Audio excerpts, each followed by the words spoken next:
For those that are unaware, I used to work for Night Flight. Yes, that Night Flight. This is the first in what I hope to be transcribing some of my Night Flight work into a video review. Abel Ferrara's The Driller Killer. This film should be played loud, announces a title card at the beginning of The Driller Killer, the first feature film directed by Abel Ferrara as Abel Ferrara. Once labeled the most controversial director in American cinema, Ferrara's humble start as a first-time director actually came earlier, when he directed, and also starred in, 9 Lives of a Wet Pussy, using the name Jimmy Boy L. The Driller Killer is a true punk film, not only in that it features a punk rock soundtrack, but also in its attitude. It's a film of intense power and anger, but there are also scenes of true beauty within the 84 minutes herein. The film is almost zen in its calculated bizarreness, violent artistry reeking of an id run amok. Many horror films, slasher films in particular, simply tell us something bad happened and that a killer was made.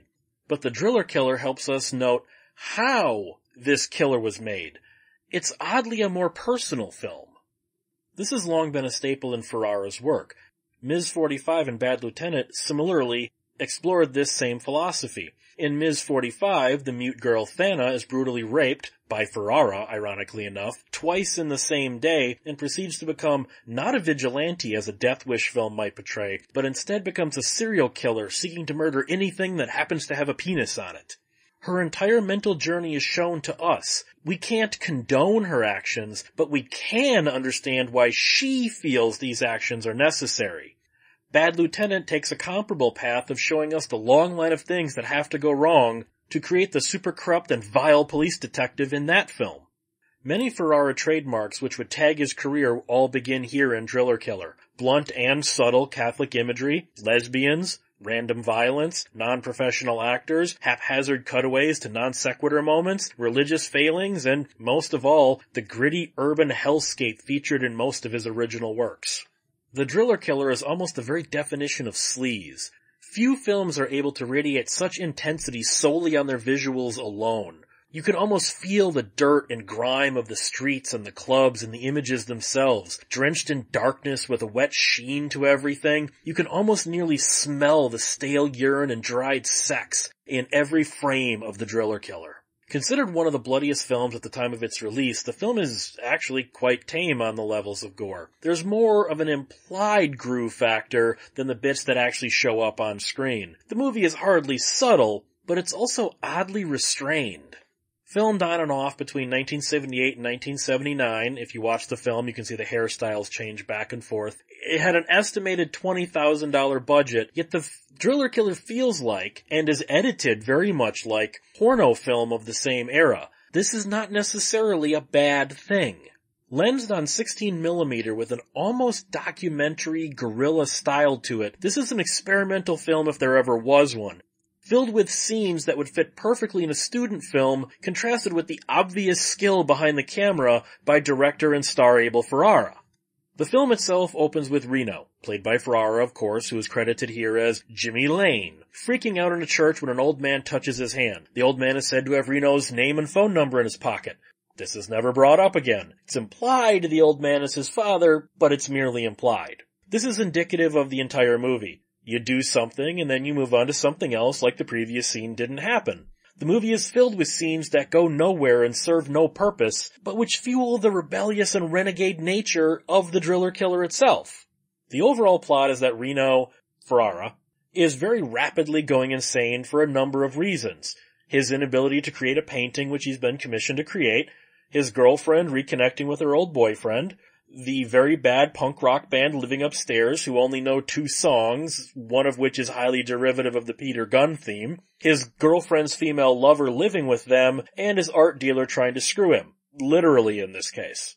To relieve his stress and assuage the fear that he's becoming like that old man who touched him, who again may or may not be his father, we never find out, Reno buys a battery pack and a power drill and starts killing the homeless near him. Cathartic, really. According to Ferrara, the bum at the start of the film is Bruce Willis in his first film role. You can't see his face, and Willis says it's not him. I doubt it's him. Eventually, Reno, girls leave him, so revenge is necessary. Revenge against the society he feels has wronged him. The girl's lover buys it, and then the end. Literally. The last minute of this film sort of needs to be seen to be believed. It almost defines anticlimactic, and yet is so fitting an ending that you have to appreciate either the ineptitude of it or the sheer creativity of it. Considering the work Ferrara would unleash in the future, the latter is the more likely scenario. There are many things of note about the Driller Killer which make it stand out. One of the most unique elements is that nearly the entirety of the film's runtime is spent inside the head of our killer. We may not understand why he commits the heinous acts that occur, but we are led to understand why he feels he needs to do these vile things.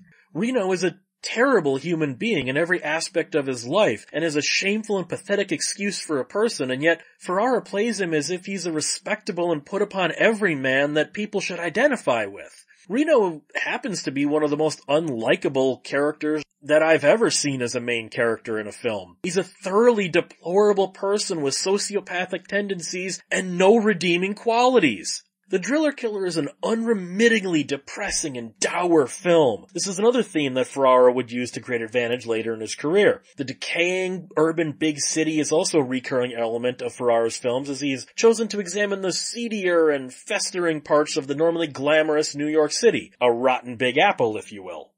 Ferrara would parlay the Driller Killer into work for Miami Vice after his next two films, Ms. 45 and Fear City, were modest hits. His career was on such an upswing that he was tasked with the 1993 Invasion of the Body Snatchers remake, simply titled Body Snatchers this time around, which led to him creating modern classics like Bad Lieutenant and King of New York, plus the insane drunk driver vigilante film The Gladiator.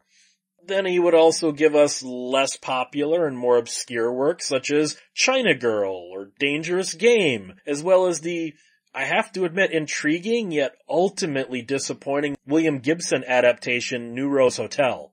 Nicholas St. John scripts the Driller Killer, and he would work with Ferrara on the vast majority of his output. In fact, St. John has no credits besides Ferrara films.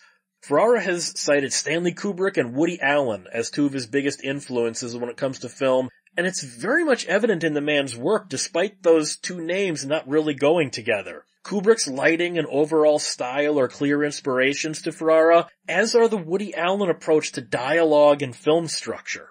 Ferrara is known to have a temper on the set and treat his cast and crew in less than humane ways, which is another thing Ferrara sort of got from Stanley Kubrick.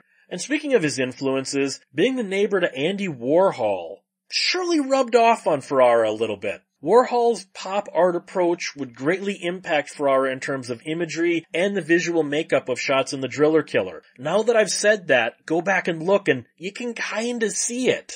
And the punk rock band in the film is obviously an allegory to the New York Dolls, both visually and in musical execution.